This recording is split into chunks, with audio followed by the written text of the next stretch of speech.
Fall at Equestria. Forget. By Civil War Pony. Read by Forrest. Part 2. The War Arrives. The first 2 years after my expulsion from the Wonderbolt Academy were among some of the happiest of my life. Sunset flights with Thunderlane and trips to Rainbow Falls became a daily ritual. Thunderlane was the balm for my soul that kept me from sinking back into my old ways. It was a month before the war began that Thunderlane and I were married, then soon after I became pregnant with my first child. I had a son named Noctilfire. He was the most beautiful thing that I had ever seen. At first, I really didn't pay attention to the rising tensions between Equestria and the Zebra Empire. But when the war broke out, it was then I finally took notice of it. It was the first war Equestria had fought in centuries. Conflict isn't a pony's nature. Sure, we have arguments, but we never resort to violence to settle things. Since my time at the academy, I finally had a reason worth living again, and something worth protecting. Both Thunderlane and I volunteered for service in the Equestrian military. We didn't see a lot of action at the beginning, and to be honest, I was kinda glad for that. It meant I could spend more time with my family and not waste my time worrying about when I was going to be deployed. But after the Battle of Shattered Hoof Ridge, everything changed for Equestria. Thunderlane and I were deployed in separate areas of Equestria, while our son, Noctilfire, was left with Thunderlane's brother Rumble. My first exposure to combat came while trying to defend the city of Mareston. I hadn't been to Mareston before the war, but I knew it was a popular city to visit in southern Equestria. By the time I had arrived, the city had already been reduced to block after block of smoking rubble. The battle was grueling, and I was nearly killed a number of times. Our forces around the city were hit so quickly that they barely had any time to prepare a defense. Our units on the outer defenses had retreated to secondary defensive lines and were just barely managing to hold the zebras at bay. I spent most of my time evacuating civilians out of the city. It was only a matter of time before our defenses collapsed and we were overrun. It was here I found my chance to finally start to turn my life and the reputation I had around.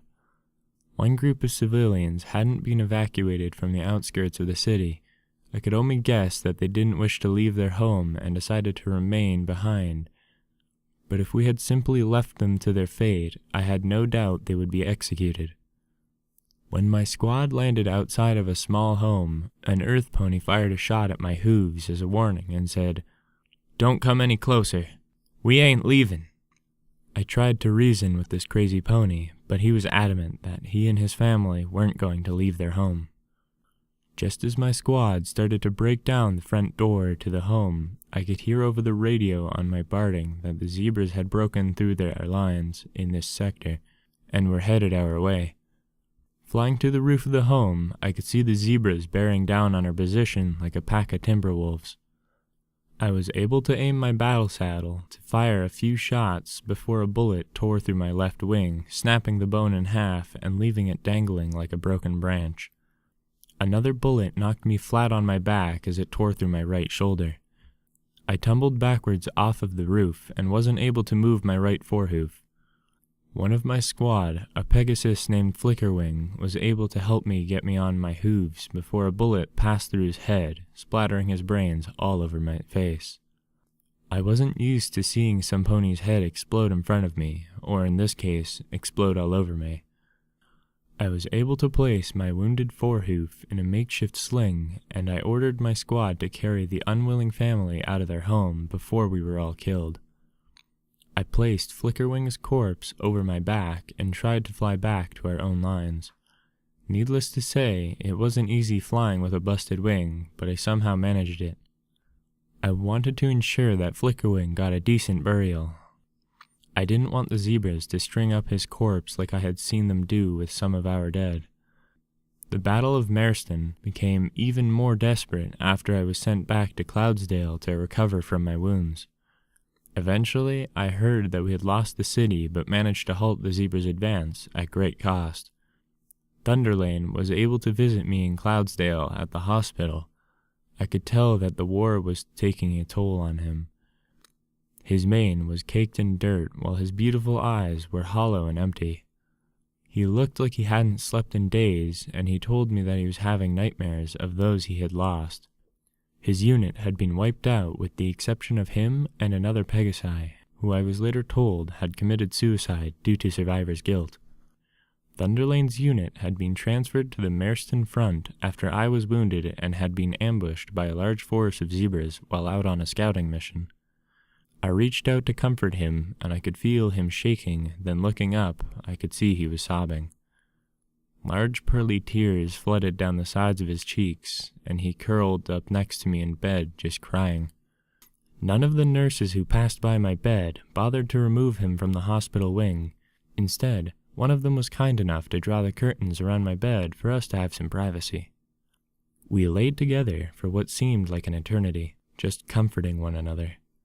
I was glad to have him by my side, even if it was only for a short while. I wanted us to get back home with our son and live normal lives instead of fighting. But we both knew we had signed up to protect Equestria. I snuggled into him and breathed in his scent. It calmed me down to know that we were both still alive and had made it out of Marestorm, at least in one piece. By the time morning came, Thunderlane was gone, but had bought me a fresh bouquet of my favorite flowers, placing them at my bedside table. My wing and shoulder were fully healed thanks to the magic Fluttershy had invented to treat the new kinds of wounds ponies were facing in this war. I was discharged from the hospital a few days after Thunderlane came to see me. I wasn't really sure whether or not I wanted to even report back for duty, but I had made an obligation to fight for Equestria, and I didn't want to be seen as a coward after witnessing the deaths of my comrades in Marston. Plus, when I commit to something, I fully commit to it. I reported back to my unit, and I was glad to see at least some familiar faces. But I was sad to learn that we had lost so many when Marston had fallen. My unit alone sustained over 50% casualties. My friend and brother to Flickerwing, a pony named Shadowfeather, had survived the battle, and I was glad to see him after all this time. Shadowfeather had lost his older brothers in the Battle of Shattered Hoof Ridge, and signed up when his parents had begged him not to. But after losing members of his family to the zebras, I couldn't blame him for wanting to get some payback. He led me over to a list of casualties that listed the names of ponies that were missing, killed, or wounded during battle. I saw a few names that I recognized from my days at the Wonderbolt Academy. Cloud Chaser was listed as missing in action, while Snowflake has been listed as killed in action. In the crowd of various ponies, I saw Cloud Chaser's sister, Flitter. Trotting over to her, I told her that I was sorry to see that her sister was missing. She was shocked that I had actually come over to speak with her. I guess her sister must have shared what I had done to the Wonderbolt Academy before the war. She said that she didn't want sympathy from a pony who wasn't capable of giving it. I was genuinely hurt by her comment, but I knew that I couldn't be surprised that this was how other ponies would react to me. I am sure that my reputation as a reckless and selfish pony had spread far and wide beyond the Wonderbolt Academy. After all, when you're expelled from Equestria's premier school for gifted flyers, it is a big deal. I apologized for upsetting her and that I didn't mean to offend her. I told her I was sorry to see that she had lost her sister, then told her that I was sad to see that many of my former classmates were gone. She stared at me for a few seconds before realizing I was actually trying to be genuine with my condolences, then said that she was sorry for snapping at me. She was just stressed out for worrying so much about her sister's disappearance during the battle. I asked her when was the last time she had heard from her sister. She replied she had spoken with her sister a few days before Marston had fallen. It seems that Cloud Chaser's squad had been deployed to destroy important documents in the northern headquarters of the Wonderbolts before the city was lost. All she knew is that she hadn't heard from her sister since then, and that there was a chance that she had either been cut off and unable to get a message out when the city fell, or that she had been taken prisoner. I told Flitter that I would search for her sister back in Marston. She said that I didn't have to, nor did she want to be responsible for sending a lone pony back into enemy territory on what was assuredly a wild pony chase. But I insisted that it was something I had to do. I left the camp with Shadowfeather by my side, and we stealthily soared back towards Marston. Flying high above the battlefields near Marston, we banked left into the cloud cover to disguise our approach to the city. The air inside the clouds made me gag, and I nearly threw up. The air reeked of cordite and decay from the battles fought below us. Flying through clouds normally didn't bother me, but that was before the war when the clouds were white and puffy. Now they hung like the grim pony himself over Marston. They were dark, gray, and gave off an uneasy feeling as if the souls of those who died below followed us on our flight to Marston, trying to have us join them. The city slowly appeared out of the smoke and ash. It looked a lot worse than when I had left it. The largest of the skyscraper buildings had all their windows blown out, and only a few panes of shattered glass clung to the burnt-out metal frames of these once wonderful buildings. The city seemed to glow as it was illuminated by the hundreds of embers that wafted up from the ground. Occasionally I could spot the shape of a zebra soldier going about his duty. I nodded over to Shadowfeather as we picked up the pace. As we got closer to the northern headquarters building, I noticed a group of Pegasi being held in a number of cages that hung from over the entrance. I waited while Shadowfeather picked off a few zebra guards that stood below with his silenced assault rifle. Then I quickly flapped my wings over to the nearest cage and hovered in front of it. The Pegasus, a male, sat upright in the cage. His eyes had been gouged out of his head, leaving the sockets scabbed over and filled with pus. The zebras had taken his blood and painted it into weird shapes all over his body. I cocked my ears forward to listen for a heartbeat, but I heard none. Likewise, the other Pegasi ponies have expired long before we arrived. As I was about to leave, I noticed one last cage on the far left of the entrance, hidden behind one of the columns. Flying over to it, I could see that the Pegasus inside was female, and on a closer inspection was in fact Cloudchaser.